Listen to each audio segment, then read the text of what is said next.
They always worry about things. Yeah. They always worry about Jimmy the attention. So Jimmy the attention.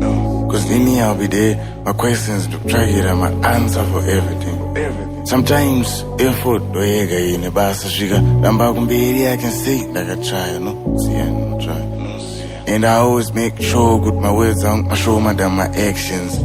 But then kana wafunga kuita shamari yangu kuita mume wangu then usatambe ne wangu then na usatambe ne wangu usatambe ne wangu uri shamari yangu uri mume wangu kupa nasi ya usatambe ne wangu nasi ya usatambe ne wangu usatambe dona ndisi munuwe wangu Saka ukazobatikira everywhere unengwa kunibhayisira big time Nengwa chinibhayisira big time Ona I don't trust very easy Una nanaye last time Before iwewe akazonibhayisira big time Geta kanibhayisira big time Ikawana time chatsanangura Last time ndakabhayisirwa big time Oh I can say ndakafarwa I can't believe it She made me feel like ndikavunza then indakutipisa so ndaiudza ndaiti bo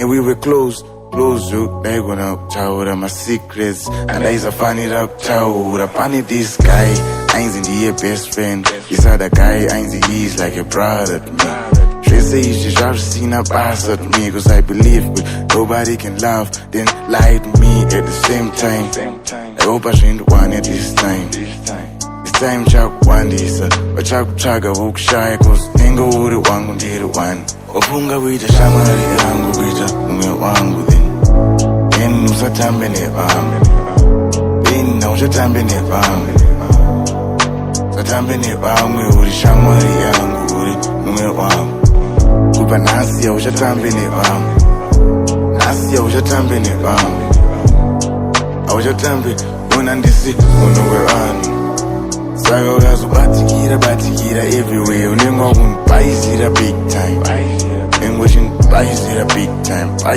Ona I don't trust very easy Una nanaye last time Before iwewe akazonibhayisira big time Geta kanibhayisira big time